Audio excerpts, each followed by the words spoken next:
তো যাই হোক আজকে একটা জায়গায় যাব। টাইটেল আর থাম্বনেল থেকে অবশ্যই বুঝে নিয়েছি।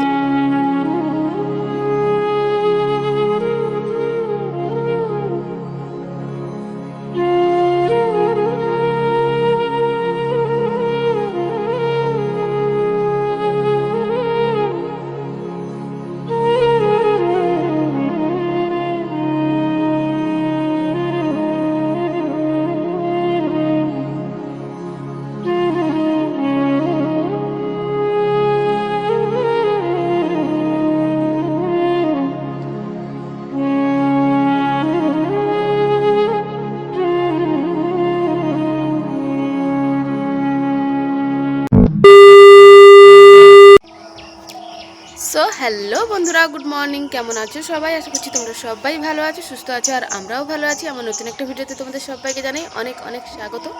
তো চলো আজ সারাদিন কী করি না করি সমস্ত কিছু তোমাদের সঙ্গে শেয়ার করো। ভিডিওটা কন্টিনিউ দেখতে থাকো। তো যাই হোক আজকে একটা জায়গায় যাব। টাইটেল আর থাম্বনেল থেকে অবশ্যই বুঝে নিয়েছে যে কোথায় যাব। তো চলো বেশি বক বক করবো না, এখন আপাতত নিচে গিয়ে স্নান কমপ্লিট করব।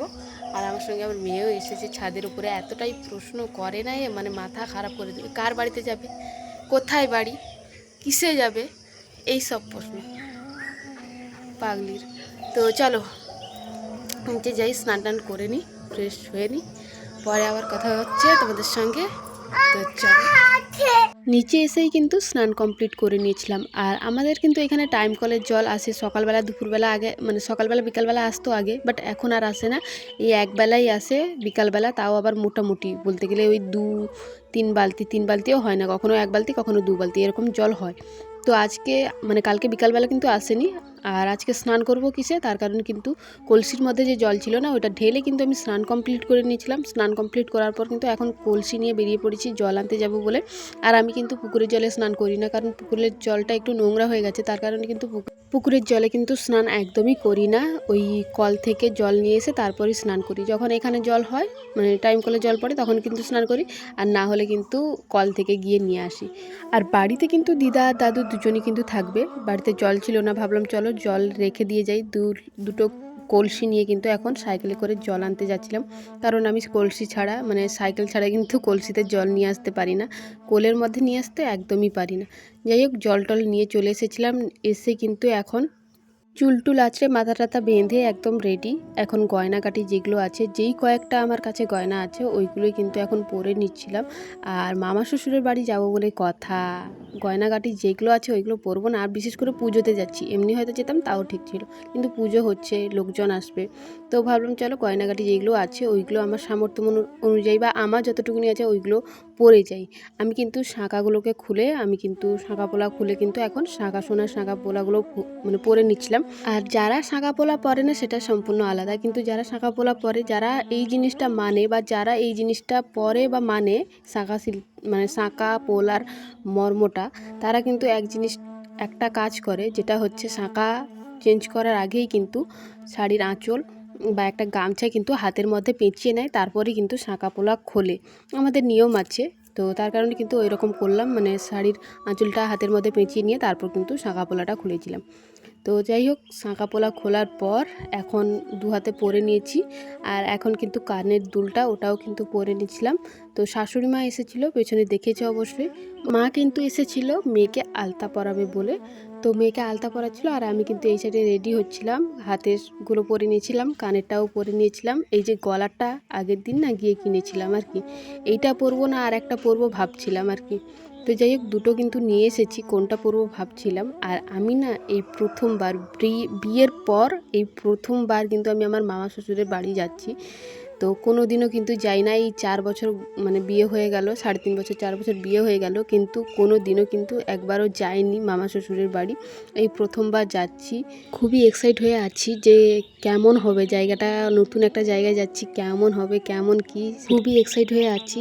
তো এইদিকে দেখো আমার কিন্তু সাজুগুজু করা কমপ্লিট, এখন শাড়িটা চেঞ্জ করব। আর আমি নো মেকআপ, কোনো কিছু কিন্তু মেকআপ করিনি। রেডি হয়ে গেছি, চলো রেডি হয়ে নিয়েছি, মেয়ে ওই সাইডে আর আমি এই সাইডে। শাশুড়ি মা এখনও রেডি হচ্ছে, এখনও পর্যন্ত বেরোয়নি। আর শ্বশুর মশাই বকাঝকা করে চলে গেল। আর এই যে কেমন লাগছে আমাদেরকে কমেন্টে জানিও। মেয়ে বেরিয়ে পড়েছে, ও দাদুর সঙ্গে যেতে বললাম, দাদু ডাকলো, ও গেল না, বলছে মায়ের সঙ্গে যাব। চলো এখন মেন রাস্তায় যাই। তো বাবা কিন্তু টোটোওয়ালাকে বলে রেখেছিল, আর এখন কিন্তু মেন রাস্তায় এসে এই যে বসে পড়েছি আর রওনাও দিয়ে দিয়েছি। এদিকে শাশুড়ি মা, শ্বশুরমশাই, আর এইদিকে আমি আর আমার মেয়ে, আমার চারজনই যাচ্ছি। দিদা দাদু কিন্তু বাড়িতে আছে, ওরা কিন্তু যাবে না বললো। আর বাড়িতে গরু আছে, মুরগি আছে, ওরা তো আছে, মানে ওরা যাবে না, ওরা কোথাও যাবে না। যদি আমরা বাড়িতে থাকতাম তাহলে হয়তো দাদু দিদা যেত। তো যাওয়ার পথে কিন্তু এখানে একটা মিষ্টি দোকান ছিল, মানে আমাদের বাড়ির কাছেই, মানে আমড়াতুলিয়ার পরে কি একটা মানে গ্রামের নাম বলে জানি না, ওই গ্রামের মানে একটা মিষ্টির দোকান ছিল। ওইখান থেকেই কিন্তু মিষ্টি কিনে নিয়ে যাচ্ছে, কারণ আমাদের মামার বাড়ি যে যাচ্ছি এই পথে আর কোথাও কিন্তু মিষ্টির দোকান মানে দোকান টোকান নেই, তার কারণে কিন্তু এখানে মিষ্টি নিয়ে এখন এই যে শ্বশুরমশাই এখন মিষ্টি কিনতে গেছিলো, মিষ্টি নিয়ে চলে এসেছে। আর তারপর আমরা টোটোতে বসে আবারও চলে এসেছিলাম মামার বাড়িতে। মামার বাড়িতে এসে এইদিকে দেখো, আমাদের মামার বাড়িতে তো গৃহপ্রবেশ আর পুজো হচ্ছে, মানে গৌর মহাপ্রভু এসেছে আর গৃহপ্রবেশ, তার কারণে কিন্তু গৃহপ্রবেশে যেই মানে কি বলে যজ্ঞ টজ্ঞ হোম টোম না কি জানি না, আমি ভুল বলছি না ঠিক বলছি আমি নিজেও জানি না, যজ্ঞ বলো বা হোম বলো বা যাই বলো, ওইগুলো কিন্তু হচ্ছে একটা রুমের মধ্যে, মানে যেটা যেই রুমে করার কথা, মানে হোম টোম বা যজ্ঞ টজ্ঞ বা পুজো টুজো বলে না, একটা রুম থাকে নির্দিষ্ট, ওই রুমেই কিন্তু হচ্ছিল। আমি একটু ছোট্ট করে একটু ভিডিও করছিলাম। আর পুজোয় কিন্তু বসেছিল মামি, আর এই পুজোটা কিন্তু সেজো মামির বাড়িতে হচ্ছে, মানে সেজো মামিরই বাড়ির পুজো হচ্ছে। তো মামি কিন্তু পুজোতে বসেছিল, আর আমি ছোট্ট করে একটু ভিডিও করলাম। মামির বাড়িতে এসে সবাইকে প্রণাম করে তারপর মামি শরবত দিয়েছিল, মামি না মামির বাড়ির যারা রিলেটিভ আছে তারা শরবত দিয়েছিল, বাট খাইনি, শরবত খাইনি, কারণ খালি পেটে না শরবত খেতে ইচ্ছে করলো না।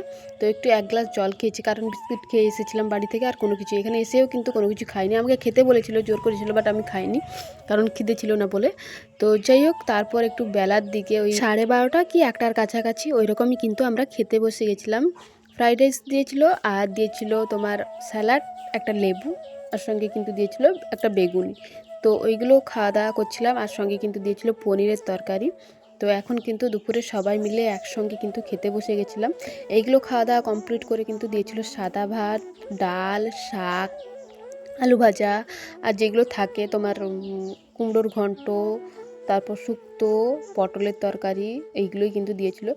তো এখন সবাই মিলে বসেছিলাম খেতে। আমি একজন মামাকে বলেছিলাম ভিডিও করে দিতে, আর আমার পাশে এই যে বসেছে ইনি হচ্ছেন মহান ব্যক্তি, মানে কোনো মতেই মুখ তুলছিল না। আমি ফটো তুলেছিলাম, কোনো মতেই মুখ তোলেনি। ইনি হচ্ছেন আমার মামা শ্বশুরের ছেলে, মানে সেজো মামা, মানে যাদের বাড়িতে পুজো হচ্ছে তাদেরই ছেলে, তাদের বাড়ির মামার ছেলে আর কি। তো উনি কিন্তু মুখ তুলছিল না একদমই। তো এখানে কিন্তু আমরা সবাই মিলে বসেছিলাম, মানে বাড়ির সবাই কিন্তু খেতে বসেছিলাম।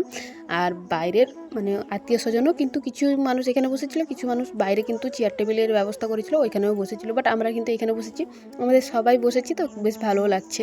তো যাই হোক, এখন কিন্তু সবাই মিলে খাচ্ছিলাম। একজন মামা কিন্তু খাওয়া দাওয়া করে নিয়েছিল বলে কিন্তু মামাকে বললাম যে তুমি একটু আমাকে ভিডিও করে দাও, আর মামা কিন্তু যথাযথ ভিডিও করে দিচ্ছিল, কিন্তু হয়তো কোনোদিনও ভিডিও বানায়নি বলে ঠিকঠাক হয়তো মানে ঠিকঠাকভাবে ভিডিও করতে পারছে না, বাট মোটামুটি বেশ ভালোই করে দিয়েছে, মানে যেরকম পেরেছে এরকম করে দিয়েছে।